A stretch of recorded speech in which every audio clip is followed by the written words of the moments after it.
Today we are going to start third chapter of your 12th standard chemistry, which is ionic equilibria. Dear children,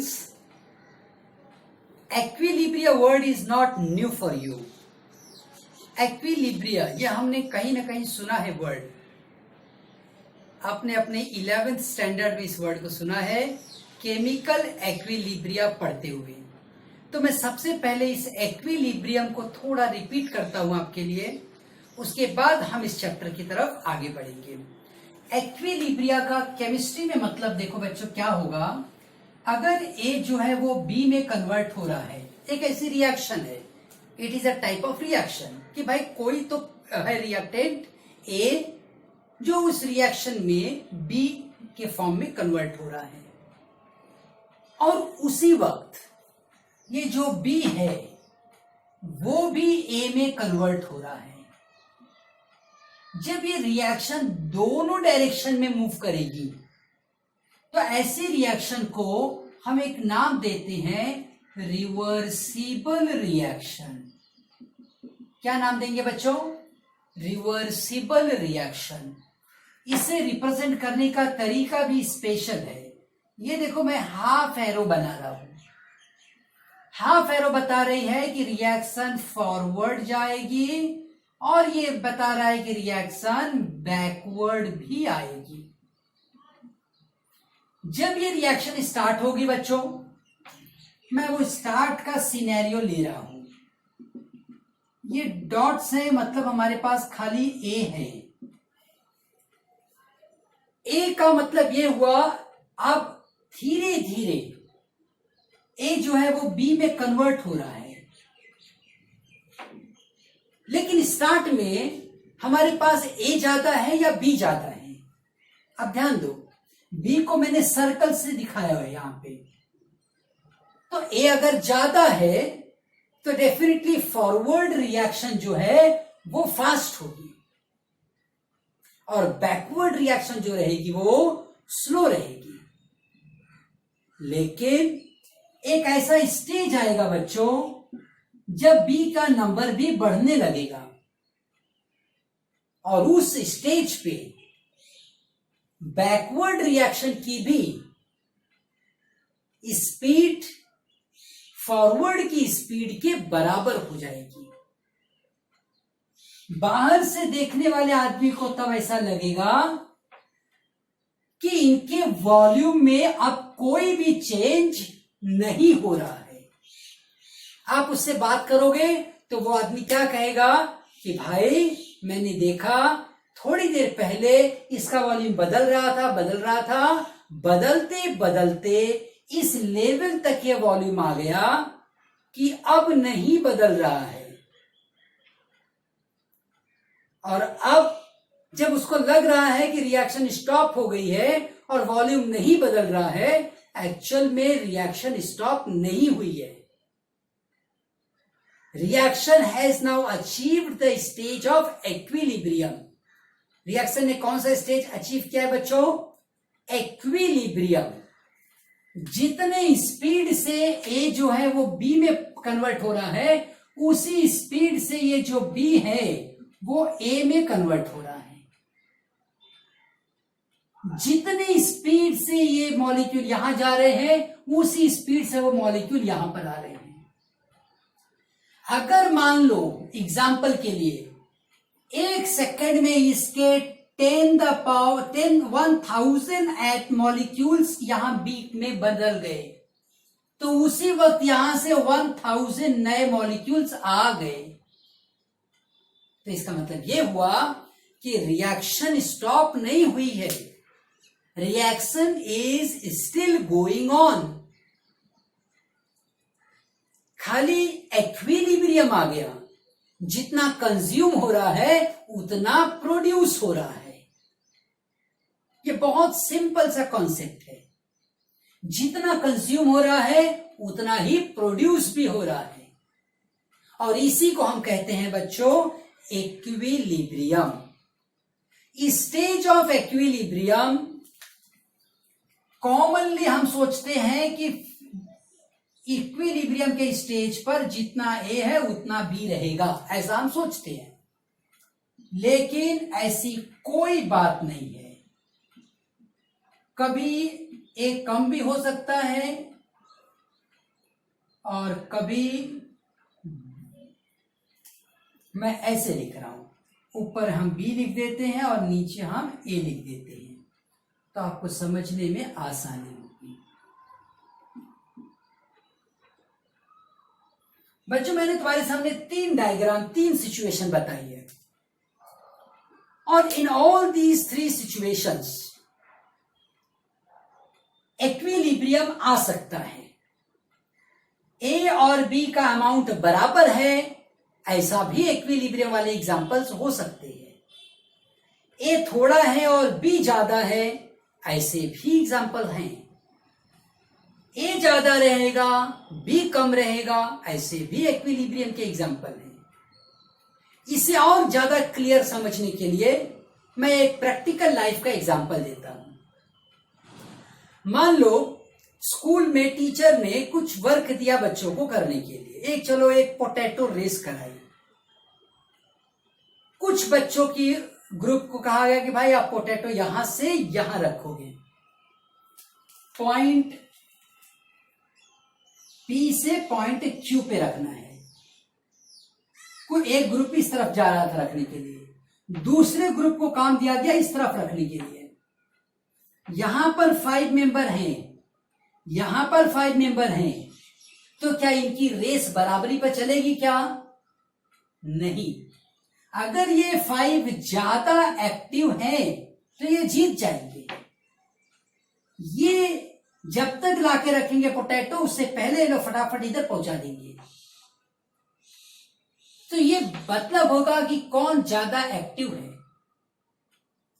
कभी कभी ऐसा भी देखा गया है कि ये 5 इनएक्टिव मेंबर, स्लो मेंबर, ये अगर स्लो मेंबर्स हैं तो ये 5 मिलके जितना काम करेंगे वो 2 अकेले करके दिखाएंगे।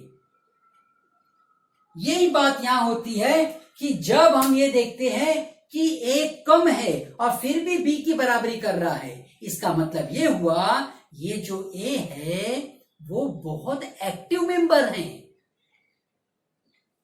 तो इसका ये आप कंक्लूजन निकालो कि इक्विलिब्रियम 50-50 पे भी आ सकता है या किसी भी स्टेज पर आ सकता है। इक्विलिब्रियम में एक बात ध्यान रखनी है, rate of forward reaction becomes equal to the rate of backward reaction. Amount किसका कम है, किसका ज्यादा है, ये तो उस रिएक्शन पे डिपेंड करेगी। जो मॉलिक्यूल एक्टिव है वो थोड़े से ही मॉलिक्यूल बाकी बड़े की बराबरी कर लेंगे। तो बच्चों, हम इक्विलिब्रियम के इस कॉन्सेप्ट को समझने के बाद अब बात करते हैं आयनिक इक्विलिब्रिया के बारे में। आयनिक इक्विलिब्रिया का मतलब होगा जहां पे आयंस इन्वॉल्व होंगे। अगर किसी भी रिएक्शन में आयंस इन्वॉल्व हैं तो हम इसे कहेंगे आयनिक इक्विलिब्रिया। तो इसका एक फॉर्मल स्टेटमेंट देखो है, the equilibrium between ions and un-ionised molecule is called ionic equilibria. मतलब ऐसा होगा बच्चों, अगर मेरे पास कोई एक मॉलिक्यूल है ए बी जो कन्वर्ट हुआ आयंस में और आयंस फिर से कंबाइन हो गए, अब ये क्या है? इक्विलिब्रियम का एग्जाम्पल। कौन सा इक्विलिब्रियम? आयंस है, इसके लिए नाम पड़ जाएगा आयनिक इक्विलिब्रिया। आयनिक इक्विलिब्रिया। एक और पॉइंट हम देखेंगे बच्चों यहां पे, आयनिक इक्विलिब्रिया मतलब अगर सपोज करो मैं यहां पे लिखूं acetic acid, CH3COOH, this is what? Acetic acid. बच्चों ये एसिटिक एसिड एसीटेट आयन में कन्वर्ट होगा और H+ आयन, लेकिन ये आयन तुरंत रिएक्ट होके फिर से हमें बैकवर्ड जाके ये मॉलिक्यूल दे देते हैं। तो इसी रिएक्शन को हम आयनिक एक्विलिब्रिया का एक एग्जाम्पल मान सकते हैं। यहां पे आयंस हैं और अनआयनाइज्ड मॉलिक्यूल भी है। मतलब जब एसिटिक एसिड को तुम देखोगे तो कुछ मॉलिक्यूल ऐसे मिलेंगे जो एसीटेट आयन है, कुछ मॉलिक्यूल तुम्हें ऐसे दिखेंगे जो H+ है, और कुछ मॉलिक्यूल ऐसे भी दिखेंगे जो एसिटिक एसिड है। मतलब उस रिएक्शन चैम्बर में हमारे पास ये भी रहेगा, ये भी रहेगा और ये भी रहेगा। इसी को हम कहते हैं आयनिक एक्विलिब्रिया। मतलब आयंस इन्वॉल्व हैं ऐसी रिएक्शन। अब आयनिक एक्विलिब्रिया में आयंस है और अनडिसोसिएटेड मॉलिक्यूल भी है। अनडिसोसिएटेड मतलब जो डिसोसिएट नहीं हो, जो अलग नहीं हो, ऐसे भी मॉलिक्यूल हैं। अगर तुमने शुरुआत में 1000 मॉलिक्यूल लिया होगा तो इसमें से 10 मॉलिक्यूल डिसोसिएट हो गए और 990 ऐसे ही पड़े हैं, और बाकी जो 10 मॉलिक्यूल डिसोसिएट हो गए, टूट गए, वो 10 मॉलिक्यूल्स ने अभी 10 नए नए आयंस भी बना दिए। तो ये ऐसी सिचुएशन है। हमने शुरुआत में 1000 लिया था और ये हमारे पास शुरुआत में कुछ भी नहीं था, लेकिन रिएक्शन बाद में स्टार्ट हुई और जब इक्विलिब्रियम आया तब हमने क्या देखा कि ये 1000 से घट गया। कितना बन गया? 990। बाकी के 10 कहां गए? बाकी के 10 आयंस के फॉर्म में कन्वर्ट हो गए। अब क्वेश्चन आता है कि सर क्या वो 10 मॉलिक्यूल कुछ खास थे जो डिसोसिएट हो गए और बाकी के 990 क्यों नहीं हुए डिसोसिएट? तो बच्चों, जैसे हम हर साल देखते हैं, every year 2 lakhs of students are giving the exam of 10th standard। तो क्या वो 2 लाख बच्चों के पास दूसरा कोई काम नहीं है और हर साल वो 10th का ही एग्जाम देते रहते हैं? नहीं, ऐसा नहीं है। वो बच्चे एग्जाम दे के चले जाते हैं और नए बच्चे आते हैं। इंडिविजुअल बच्चा फिक्स नहीं है, बल्कि ये नंबर फिक्स है। तो उसी तरह से जो मॉलिक्यूल टूट के आयन बनते होंगे, वही आयन फिर से कंबाइन होके मॉलिक्यूल बनते हैं और तब तक कुछ नया मॉलिक्यूल टूट जाता होगा। तो ये ब्रेकिंग एंड कंबाइनिंग प्रोसेस चलता रहता है। इसी को तो कहते हैं कि रिएक्शन फॉरवर्ड भी जा रही है और बैकवर्ड भी आ रही है। Reaction is moving forward as well as backward. Molecules are getting dissociated as well. They are getting associated. So the process of dissociation and association is a ongoing phenomena. ये चलता रहने वाला प्रोसेस है। ये ions बनते रहेंगे, combine होते रहेंगे, खाली ये नंबर जो है वो इंटैक्ट रहेगा। तो बच्चों, अब हम इस concept, it dissociates in the water to produce the ion. ऐसा कोई भी सब्सटेंस जिसे तुम पानी में डाल दो और वो आयंस बन जाए, उसी को हम कहेंगे इलेक्ट्रोलाइट। फिर से सुनेंगे, electrolytes are the substances which produce ions when dissolved in water। तो हम इसका डेफिनेशन भी लिख लेते हैं। These are the substances which produces ions when dissolved in water. जब वाटर में हम डिसॉल्व करेंगे दे प्रोड्यूस व्हाट? आयंस। अब बच्चों ये ना इलेक्ट्रोलाइट दो तरह की रहती हैं, एक को हम कहेंगे स्ट्रॉन्ग इलेक्ट्रोलाइट और एक को कहेंगे वीक इलेक्ट्रोलाइट। स्ट्रॉन्ग और वीक ये जो नाम इन्हें दिया गया है वो इनकी एबिलिटी टू डिसॉल्व पर दिया गया है। जैसे कुछ इलेक्ट्रोलाइट ऐसे होते हैं, आप 100 मॉलिक्यूल्स लेते हो, पानी में पुट करते हो, डिसॉल्व करते हो, पूरे 100 के 100 डिसोसिएट हो जाते हैं, आयंस बन जाते हैं। अब कुछ तुम्हारे पास अनडिसोसिएटेड रहेगा ही नहीं, वो मॉलिक्यूल ही खत्म हो गया, खाली आयंस बच गए। इसको कहेंगे स्ट्रॉन्ग इलेक्ट्रोलाइट। कुछ ऐसे भी इलेक्ट्रोलाइट होते हैं बहुत थोड़ा सा डिसोसिएट होंगे, ज्यादातर वैसे के वैसे ही पड़े रहेंगे, इसे हम कहेंगे वीक इलेक्ट्रोलाइट्स। तो बच्चों स्ट्रॉन्ग इलेक्ट्रोलाइट का एग्जाम्पल हमारे पास स्ट्रॉन्ग इलेक्ट्रोलाइट्स का एग्जाम्पल है HCl। ये एक स्ट्रॉन्ग एसिड है, जैसे ही आप वाटर में से डिसॉल्व करोगे ये तुरंत hydrogen ion and chloride ions में बदल जाएगा। हमारे पास ऐसे और भी एग्जाम्पल है, इवन सोडियम क्लोराइड एक सॉल्ट है, जैसे ही पानी में डालोगे पूरा का पूरा सोडियम क्लोराइड खत्म हो जाएगा, कुछ भी नहीं बचेगा, ये पूरा का पूरा डिसॉल्व होके आयंस के फॉर्म में चला जाएगा। इसलिए इस रिएक्शन को देखो मैं एक ही डायरेक्शन में दिखा रहा हूं कि ये खाली फॉरवर्ड जाने वाली रिएक्शन है। अब दूसरे एग्जाम्पल हम वीक इलेक्ट्रोलाइट्स के भी लेते हैं।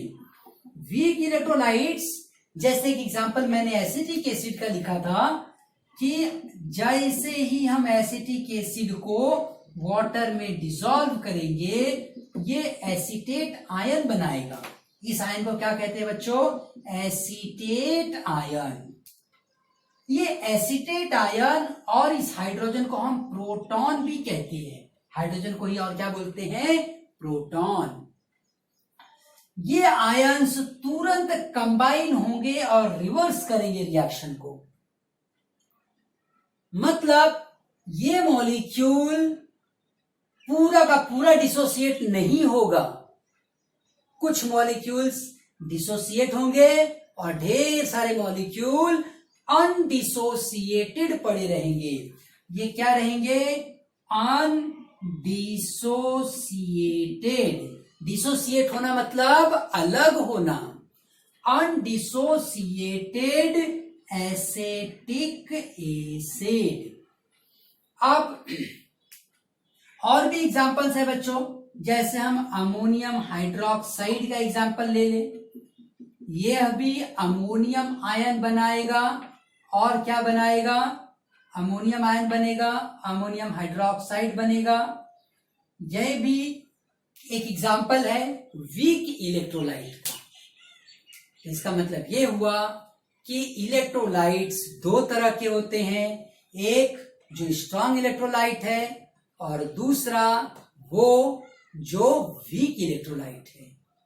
तो बच्चों इस तरह से हमने यहां पे इस सेकेंड पॉइंट को कवर किया, types of electrolyte which are strong electrolyte and the weak electrolyte. अब हम जब कह देते हैं वीक इलेक्ट्रोलाइट तो ये नहीं पता चलता है कि कौन सा मॉलिक्यूल या कौन सा इलेक्ट्रोलाइट ज्यादा वीक है, कौन सा कम वीक है। ये पॉइंट भी काफी इंपॉर्टेंट है। जैसे HCl मैंने लिया, उसके सारे मॉलिक्यूल डिसोसिएट हो गए। सोडियम क्लोराइड लिया मैंने, उसके सारे मॉलिक्यूल डिसोसिएट हो गए। लेकिन एसिटिक एसिड के केस में सारे डिसोसिएट नहीं हुए, हम इसे वीक कहेंगे। अमोनियम हाइड्रोक्साइड के केस में भी सारे नहीं डिसोसिएट हुए, उसे हम वीक कहेंगे। लेकिन वीक के एग्जाम्पल में कौन कितना वीक है यह भी इंपॉर्टेंट है। हम एक एग्जाम्पल लें कि भाई अगर मान लो किसी कंडीशन में इसके 990 मॉलिक्यूल बचे हैं और 10 मॉलिक्यूल डिसोसिएट हो गए। अगर मैंने 1000 एसिटिक एसिड लिया और 990 अभी भी पड़े हैं और 10 मॉलिक्यूल खाली डिसोसिएट हुए। इसके केस में 1000 मॉलिक्यूल लिया और 500 अभी पड़े हैं और 500 आयन बन गए। तो वीक तो है ये, लेकिन इससे वीक है क्या? नहीं, उससे स्ट्रांग है, क्योंकि इसके खाली 10 मॉलिक्यूल डिसोसिएट हुए और इसके 500 मॉलिक्यूल डिसोसिएट हुए। मैं नंबर चेंज कर रहा हूं ताकि आपको क्लियरिटी रहे। मान लो इसके 600 मॉलिक्यूल अभी भी पड़े हैं और 400 मॉलिक्यूल डिसोसिएट हो गए। तो जब 400 मॉलिक्यूल डिसोसिएट हो रहे हैं और यहां पे खाली 10 डिसोसिएट हो रहे हैं, इसका मतलब ये हुआ कि this is a stronger electrolyte as compare to this. तो हम स्ट्रांग हैं या वीक हैं, ये डिपेंड करेगा किससे आप उसका कंपैरिजन कर रहे हो। अगर इन दोनों का कंपैरिजन मैं इनसे करूं तब तो दोनों वीक हैं, लेकिन आपस में अगर करूं तो ये क्या रहेगा? स्ट्रांग, और वो वाला क्या लगेगा? वीक। लेकिन बच्चों, ये स्ट्रांग और वीक का कैलकुलेशन इतना आसान नहीं है। हम इस सिचुएशन को अब एक टर्म्स में पुट करेंगे ताकि किसी भी मॉलिक्यूल का स्ट्रांग होना और वीक होना ये हम आसानी से डिसाइड कर पाए। और उसी बात को समझने के लिए अब हम अपने थर्ड कॉन्सेप्ट की तरफ आगे बढ़ रहे हैं, that is degree of dissociation. Degree of what? Degree of dissociation. Degree of dissociation बच्चों, इसे हम अल्फा से दिखाएंगे और अल्फा ये हमें बताएगा number of moles dissociated to the total number of moles.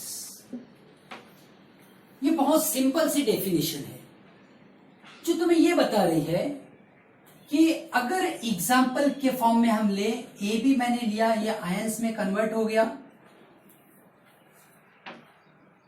मैंने 100 मॉलिक्यूल्स लिए थे, उसमें से 10 मॉलिक्यूल्स अब आयन के फॉर्म में बदल गए।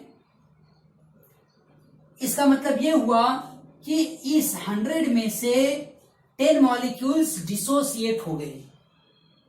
10 मॉलिक्यूल्स अब यहां पे नहीं है। तो इस डेफिनेशन के हिसाब से इस नंबर ऑफ मोल्स डिसोसिएटेड, कितने मोल्स डिसोसिएट हुए थे? 10 मोल्स। इस बात में हमारे पास बच्चों शुरुआत में ये कुछ भी नहीं रहेगा। मान लो कि 10 मोल्स डिसोसिएट हो गए, तो ये कितना बचेगा तुम्हारे पास? 90, और 10 मोल्स क्या हो गए? आयंस बन गए। तो इसे अल्फा की लैंग्वेज में, डिग्री ऑफ डिसोसिएशन की लैंग्वेज में कैसे कहेंगे? If you have taken 100 moles, total number of moles जो आपने स्टार्ट में लिया था, एक्विलिब्रियम पे कितना है उससे कोई मतलब नहीं है। स्टार्ट में आपने कितना लिया था? 100। अब कितने उसमें से डिसोसिएट हो गए? 10 डिसोसिएट हो गए।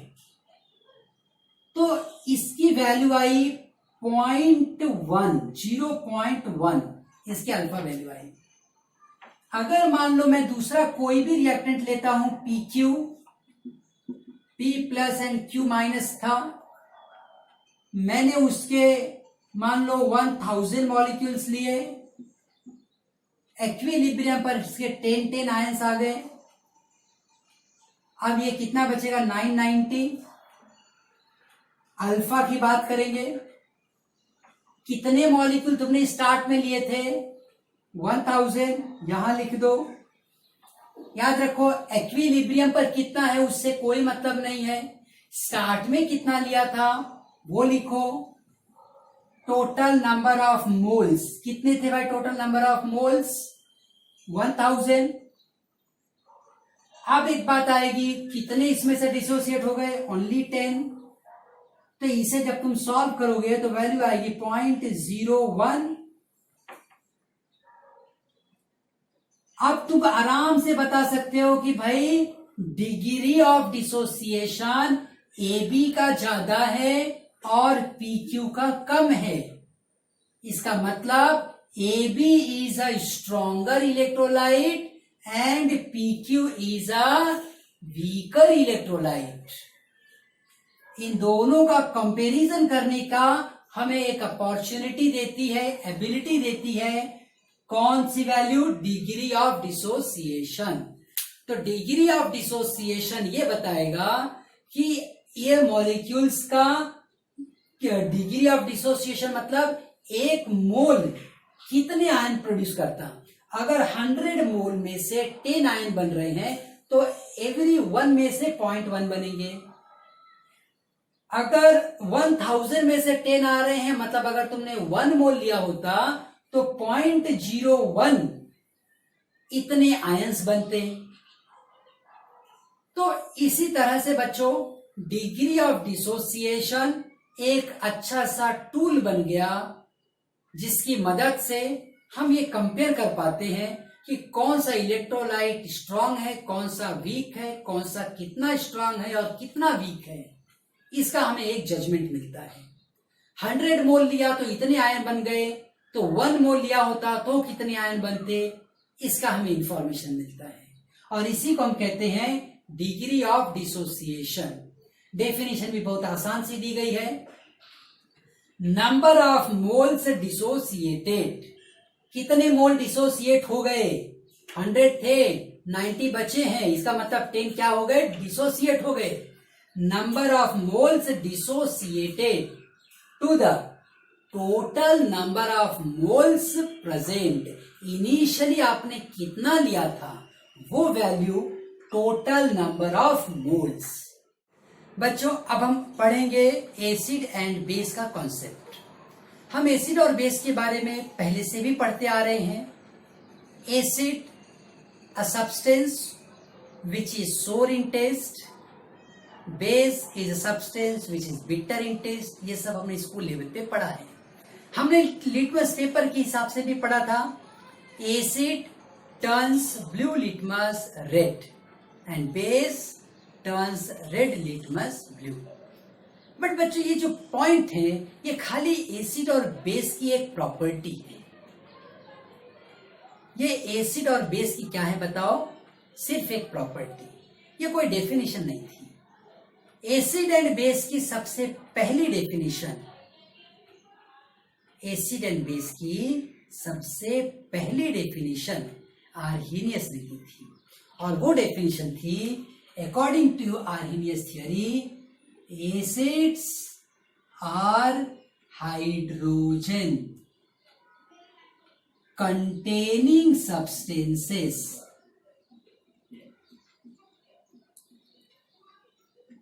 which produces H plus ions in water। ये पहला डेफिनेशन था जो स्ट्रक्चर पर बेस्ड था, जो प्रॉपर्टी पे बेस्ड नहीं था, जो उस मॉलिक्यूल के स्ट्रक्चर पे बेस्ड था। बेस के लिए इसी हिसाब से डेफिनेशन दिया गया, these are hydroxy containing substances which produce hydroxide ion when dissolved in water. So मैं इस डेफिनेशन को भी लिख देता हूं। Bases are hydroxy containing substances which produce hydroxide ion when dissolved in water। इसका बहुत सिंपल सा एग्जांपल सोडियम हाइड्रोक्साइड है और इसका एक सिंपल एग्जांपल HCl है। तो बच्चों इस आर्हेनियस थियरी ने सबसे पहले स्ट्रक्चर के बेस पे साइंटिफिक एंगल से एसिड और बेस को डिफाइन किया था, लेकिन इसका एक लिमिटेशन था। ये खाली वाटर बेस्ड रिएक्शन की बात करता था। ये खाली ऐसे एसिड की बात करता था जिसमें H+ आयन होना चाहिए। लेकिन हम सब जानते हैं ऐसे भी एसिड्स हैं जहां पर कहीं कोई हाइड्रोजन नहीं है, तभी भी वो एसिड है। अमोनियम आयन वो भी एक एसिड है, लेकिन उसमें H+ आयन नहीं है। अमोनिया बेस है, हाइड्रोक्साइड आयन नहीं है। ऐसे क्वेश्चंस को आर्हेनियस की थियरी कवर नहीं कर पा रही थी। इस सिचुएशन में एक नई थियरी आई, ब्रॉन्स्टेड-लॉरी की थियरी। ब्रॉन्स्टेड-लॉरी की थियरी ने वाटर की रिक्वायरमेंट को ही खत्म कर दिया। उसने ये कहा कि ब्रॉन्स्टेड-लॉरी थियरी के हिसाब से एसिड्स आर प्रोटॉन डोनर्स। खत्म बात। जो प्रोटॉन डोनेट करेगा वो क्या है? एसिड। और बेस के लिए उसी तरह से लिख दिया, बेसेस आर प्रोटॉन एक्सेप्टर्स। अब कोई कह रहा था भाई अमोनिया बेस है, नहीं है, बताओ। अमोनिया तो बेस था, अमोनिया क्या है? बेस है। लेकिन आर्हेनियस की थियरी के हिसाब से जब इसमें हाइड्रोक्साइड आयन है ही नहीं तो कैसे बेस हो सकता था? लेकिन बेस है, ये तो सीधा दिख रहा है हमें। तो डिफिकल्टी थी इस डेफिनेशन में। इस बात को सॉल्व किया ब्रॉन्स्टेड-लॉरी ने। उसने कहा भाई इसके पास तुम प्रोटॉन ले जाओ, जैसे ही प्रोटॉन ले जाओगे ये उस प्रोटॉन को एक्सेप्ट कर लेगा, और जो प्रोटॉन एक्सेप्ट करेगा उसे हम क्या कहेंगे? बेस कहेंगे। ये एक डेफिनेशन दिया। किसने डेफिनेशन दिया बच्चों? ब्रॉन्स्टेड-लॉरी। ये तो साइंटिस्ट थे, इन्होंने ये थियरी पुट की, this basis are proton acceptors, जिसे हम कहते हैं कॉन्जुगेटेड एसिड बेस पेयर। मतलब ये हुआ कि कोई भी सब्सटेंस प्रोटॉन तब एक्सेप्ट करेगा जब एक डोनेट करेगा, और कोई दूसरा तब डोनेट करेगा जब कोई वहां पे एक्सेप्ट करेगा। तो इस एग्जाम्पल को हम समझेंगे, when ammonia is treated with HCl it produces NH4 and chloride ion. इस प्रोसेस में बच्चों हाइड्रोजन आयन इसने डोनेट किया और इसने क्या किया? एक्सेप्ट किया। तो ऐसे रिएक्शन में हमारे पास दो सब्सटेंसेस हैं, अमोनिया और अमोनियम आयन,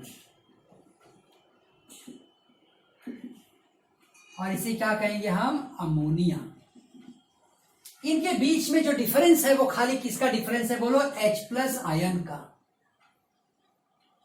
तो ऐसे पेयर ऑफ सब्सटेंसेस जिसमें खाली H+ आयन का डिफरेंस हो उसे हम नाम देते हैं कॉन्जुगेट एसिड बेस पेयर। और उसके बाद HCl और क्लोरीन, ये क्लोराइड आयन होगा। इसके बीच में भी फर्क देखो, खाली H+ का है। जब बच्चों खाली H+ का फर्क है, इसी सिचुएशन को हम कहेंगे कॉन्जुगेट। एप्पल जो है वो मैं लिख दे रहा हूं, अमोनिया प्रोटॉन एक्सेप्ट करके अमोनियम आयन बना, और अगर अमोनियम आयन का प्रोटॉन लॉस हो जाए तो वो अमोनिया बनेगा। तो इस पेयर को हम कहते हैं कॉन्जुगेट एसिड बेस पेयर। ये प्रोटॉन गेन कर रहा है तब ये बन गया, उसका अगर प्रोटॉन का लॉस होगा तो ये बनेगा। तो ऐसे पेयर को क्या कहते हैं हम? Conjugate acid base pair. यहां पे दूसरा भी पेयर है, जैसे HCl और क्लोराइड आयन। अगर बच्चों प्रोटॉन का लॉस होगा तब क्लोराइड आयन बनेगा, और अगर प्रोटॉन का गेन होगा तब HCl बनेगा। तो ये डेफिनेशन भी मैं यहां लिख देता हूं, pair of substances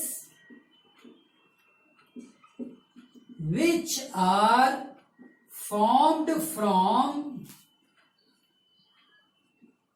one another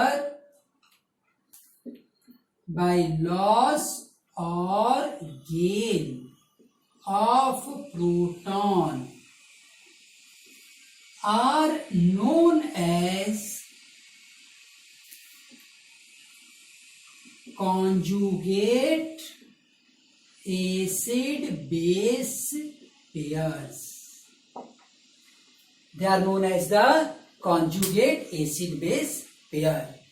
Pair of substances which are formed from one another by loss or gain of protons are known as conjugate acid base pair. तो बच्चों अब हम आगे बढ़ेंगे। में एसिड और बेस को देखो कैसे डिफाइन किया गया है। Any substance that accepts a share in a pair of electron is called acid, और बेस के लिए कह रहे हैं any substance that donates a share in the pair of electrons is called a base। इसे मैं बहुत आसान भाषा में समझाता हूं। एक बात खाली तुम्हें ध्यान रखना है, बेसेस आर इलेक्ट्रॉन डोनर्स। एक बात बच्चों खाली याद रखो, बेसेस आर इलेक्ट्रॉन डोनर्स। मैं लिख देता हूं यहां पे, बेसेस आर इलेक्ट्रॉन डोनर्स। जो इलेक्ट्रॉन डोनेट करेगा मैं उसे बेस कहूंगा। सिंपल सी भाषा, बेसेस आर इलेक्ट्रॉन डोनर्स। जो इलेक्ट्रॉन डोनेट करेगा, दूसरे को देगा, उसे क्या कहेंगे? बेस कहेंगे। और एसिड की उसी लैंग्वेज में हम लिखेंगे, एसिड्स आर इलेक्ट्रॉन एक्सेप्टर्स। जो इलेक्ट्रॉन एक्सेप्ट करेगा वो एसिड, और जो इलेक्ट्रॉन डोनेट करेगा वो क्या होता है? बेस। हम सबको पता है बच्चों, अमोनिया बेस है। आप लैब में लिटमस पेपर डिप करके देखो, अमोनिया उस रेड लिटमस पेपर को ब्लू कर देगा। अमोनिया क्या है? बेस है। अमोनिया इलेक्ट्रॉन डोनेट करेगा। अगर मैं अमोनिया के सामने H+ आयन ले जाऊं तो अमोनिया अपने इस इलेक्ट्रॉन को उसको देगा, और इलेक्ट्रॉन देने के बाद वो एक नया बॉन्ड बनाएगा। और ये नया बॉन्ड देखो यहां पे मैंने एरो से दिखाया है। एरो का मतलब हुआ कि इस बॉन्डिंग के लिए 2 इलेक्ट्रॉन की जरूरत थी, और वे दोनों इलेक्ट्रॉन किसने दिए हैं? नाइट्रोजन ने दिए हैं, अमोनिया ने दिए हैं। तो अमोनिया इज द बेस। फिर से सुनेंगे, अमोनिया ने ये इलेक्ट्रॉन्स, दोनों इलेक्ट्रॉन किसके हैं बोलो? नाइट्रोजन के, अमोनिया के हैं। इसके लिए ammonia is the base. So bases are electron donors और एसिड्स आर इलेक्ट्रॉन एक्सेप्टर्स। तो यहां पर H+ आयन जो है वो इलेक्ट्रॉन एक्सेप्ट कर रहा है, उसका एक शेयर, एक हिस्सा ही एक्सेप्ट कर रहा है, तो भी एक्सेप्ट तो कर रहा है। अगर वह एक्सेप्ट कर रहा है तो वो कि मेरे लिए क्या हो जाएगा? एसिड, और ये मेरे लिए क्या बन जाएगा? बेस। तो ये हमारे लिए बेस है और वो हमारे लिए क्या है बच्चों? एसिड। तो ठीक है, अब इस कॉन्सेप्ट को यहां पर हम आज खत्म करते हैं। फिर बच्चों हम अगले दिन मिलेंगे एक नए वीडियो में आगे के कॉन्सेप्ट को पढ़ने के लिए। Till that time keep on studying everybody and take care. All the best.